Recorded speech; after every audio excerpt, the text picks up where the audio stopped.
Today's message is the continuation in the series, Resilience, Wonder, and Living the Soul Life. I had selected a piece of a poem from the Sufi mystic Ibn Arabi. What wonder is this, a garden among the flames? A garden among the flames. How is that possible? The extension of that question is, how is it possible for us to see the activity of divine grace, of love, of peace, of beauty, of healing, of regeneration? In other words, a garden among the fires of destruction. So we know that we have to learn how to see beyond appearances. How to see with the eyes of the heart, which is the way of faith, of living a soul-inspired, soul-guided life. Not easy, but possible, and I would add, very necessary. And the soul-guided life always starts right where we are, and I would add, in the mess that we're in. Soul-guided life always starts right where we are and includes any difficulty we may be facing. We start by being present to what is. Then we open our heart and our mind to a spiritually infused vision of possibility for our lives, for our world. We lift our awareness to conditions, to cultivate that visionary capacity. We cultivate faith in possibility, then engage in inspired action with trust in the natural process and the supportive presence of divine grace. We count on that. And we consider that if we do our part to cooperate with that natural law and divine grace, a garden will indeed come forth. And of course, gardens come forth in their own time and in their own way. So we learn how and when to plant to bring forth our harvest, as we prayerfully commit ourselves to being instruments of divine love and peace. And that isn't a special job for people wearing robes. It is the job of all of us right now, especially in our world, to commit ourselves to being instruments of divine love and peace, doing what must be done and never giving up as we tend that soul garden. And this is living the soul life, which I will go into a little further. But first, I want to clarify that, of course, we all are, everyone is already living the soul life, because there isn't any other life besides the soul life, besides the spiritual life. There's only that one reality, the reality of God, expressing as everyone and as everything. However, it is possible to live without awareness of the soul, or to live with a mistaken or a confused idea of the soul. We can live on the surface of life, kind of skating along on the surface, believing that we have a soul or not, or we can live from the depths, which is realizing that we are the soul. Those perspectives bring forth a very different experience of life. The idea that we have a soul, or maybe we don't, versus the awareness that we are the soul. We are the infinite, we are the expression of the infinite, omnipresent reality of God, expressing through and as our life. And that's the soul life I want to explore with you this morning. And I want to start with a poem by Rilke. And This is named for the first line, as once the winged energy of delight. As once the winged energy of delight carried you over childhood's dark abysses. As once the winged energy of delight carried you over childhood's dark abysses, now beyond your own life, build the great arc of unimagined bridges. Wonders happen if we can succeed in passing through the harshest danger, but only in a bright and purely granted achievement can we realize the wonder. To work with things, and here he capitalizes things. In other words, to work with the holy reality that our life is. To work with things in the indescribable relationship is not too hard for us. The pattern grows more intricate and subtle, and being swept along is not enough. Take your practice powers and stretch them out until they span the chasm between two contradictions. For the God wants to know himself in you.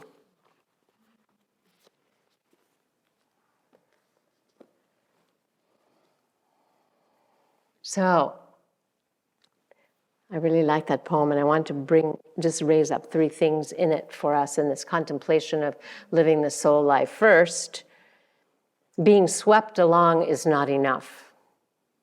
You already know that, right?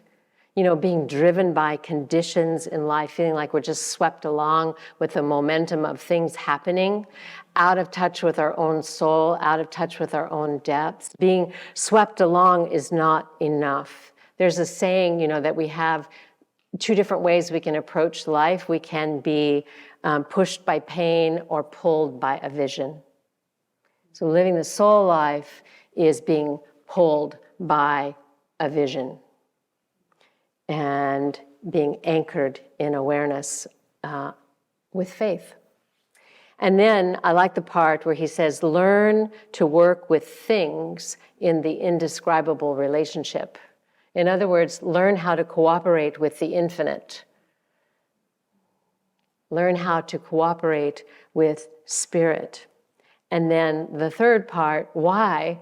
Why must we do that? Because God wants to know itself as you.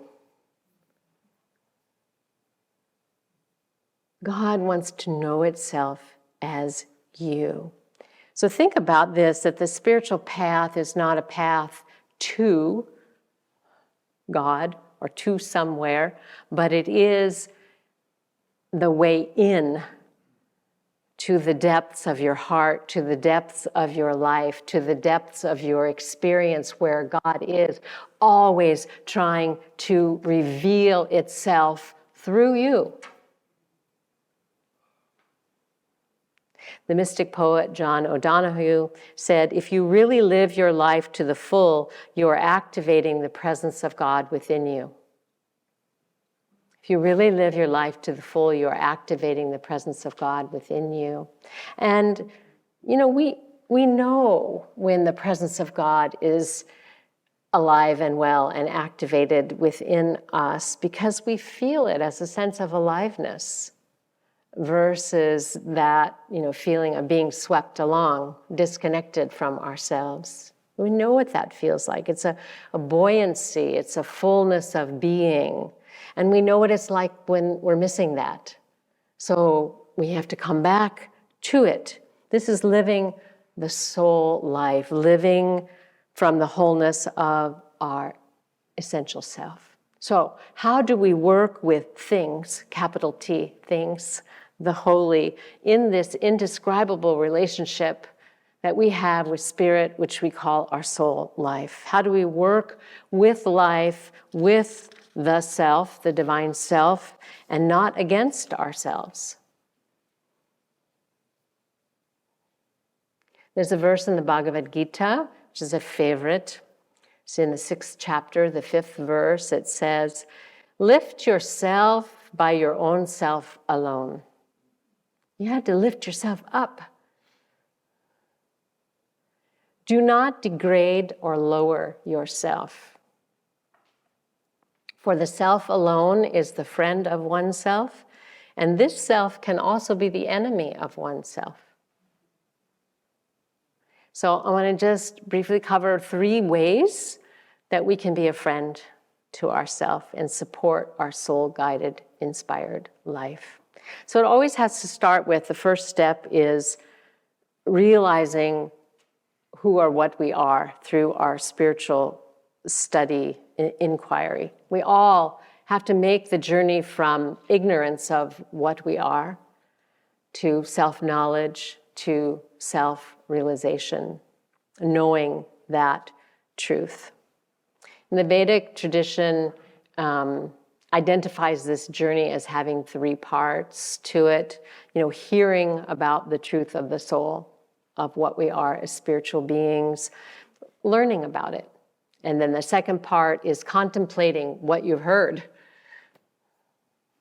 Like, if there's only one reality, then guess what?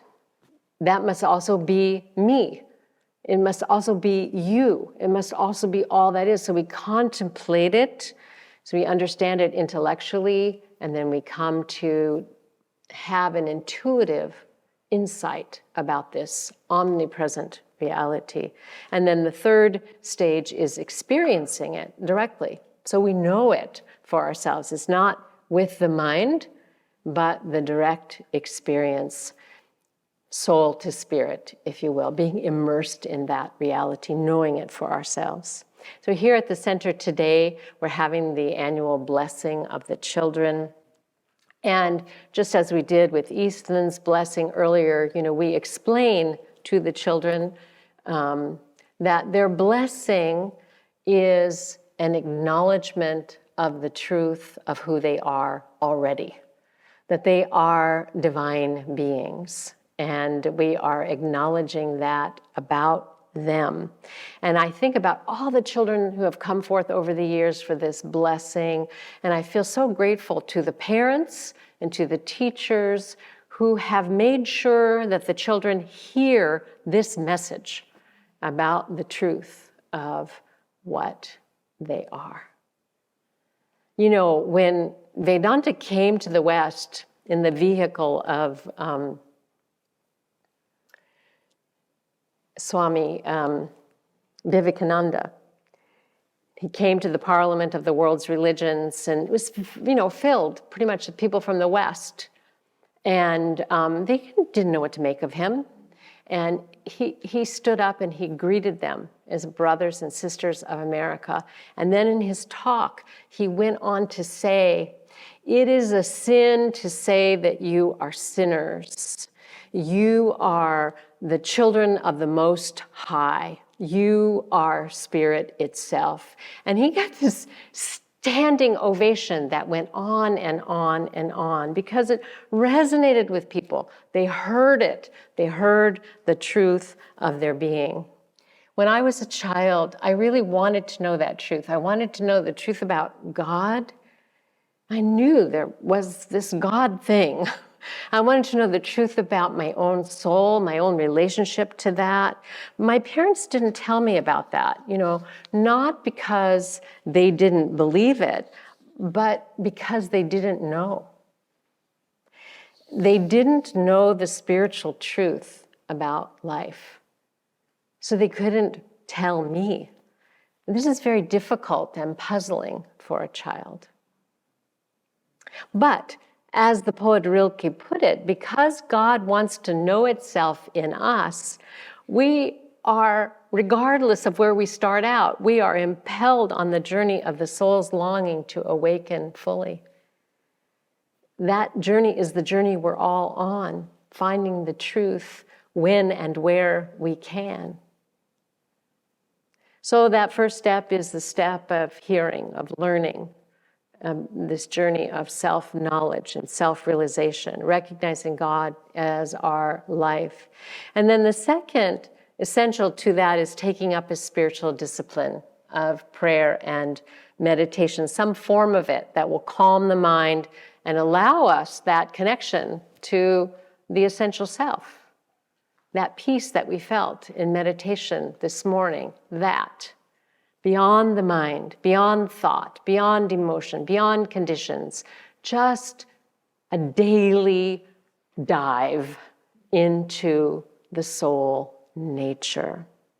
And once we learn how to access that, then we begin to be aware of this reality permeating all of life. We begin to see it and call it forth in our awareness.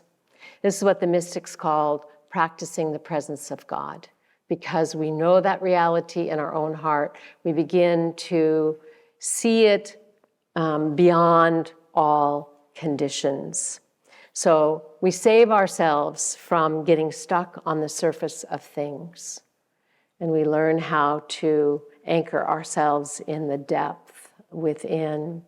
We learn to see through conditions to their causes. We come to understand how life works. We become more skillful in applying natural, ethical, spiritual law. We learn how to work with things, that invisible element of grace. And we learn how then to see through causes to freedom. Paramahansa Yogananda defined freedom or liberation as being able to be free to live in the soul, to live by the promptings of the soul rather than being swept along by the patterns of the mind or emotions. And the third part I want to offer you, this may be the most important for us. Well, I don't know, it's equally important, is the necessity to encourage yourself. You must encourage yourself continually. Even when we know who we are as spiritual beings and know God is our life, life can still be hard. Difficult things happen. We make mistakes. We experience losses, fears, disappointments. Learning to encourage oneself, to be a friend to ourselves, lift ourselves up and not degrade ourselves. Learning to love ourselves requires appreciating everything in life that happens. All of it, not just the parts that we like. This is why it's called a discipline. It means accepting ourselves as we are. Are you signing up for this? Appreciating our failures, our defects of character, our difficulties, coming to terms with our humanity as well as our divinity, being as we are, perfectly imperfect. It means loving ourselves through it all as a divine work in progress. God coming to know itself in us, finding ways to be revealed through us. We are all a work in progress. That could be our mantra. I am a work in progress. Remember Leonard Cohen's favorite line in his song, or my favorite line from Leonard's song, "Forget your perfect offering. There's a crack in everything. That's how the light gets in." Living the soul-guided life is a process and not a destination. Self-acceptance is a foundation for learning how to live skillfully. As long as we reject or degrade ourselves, we can't learn how to live a soul-inspired life. Life is full of wondrous grace. We need only develop our capacity to recognize it, and sometimes that requires lots of patience and faith, and always the love that is sustaining us. No matter the situation, the solution is always the same. Go straight to the soul. Reconnect with your divine self. Open your heart to the infinite and live the soul-guided life. Now, as today is the day of blessing for the children, and we are all divine children of the One, I do want to conclude with a blessing for all of us. And this is from John O'Donohue again, a blessing for longing. So the adults, let yourself get blessed. Blessed be the longing that brought you here and quickens your soul with wonder. May you have the courage to listen to the voice of desire that disturbs you when you have settled for something safe. May you have the wisdom to enter generously into your own unease, to discover the new direction your longing wants you to take. May the forms of your belonging in love, creativity, and friendship be equal to the grandeur and the call of your soul. May the one you long for you. May your dreams gradually reveal the destination of your desire. May a secret providence guide your thought and nurture your feeling. May your mind inhabit your life with the sureness with which your body inhabits the world. May your heart never be haunted by ghost structures of old damage. May you come to accept your longing as divine urgency. And may you know the urgency with which God longs for you.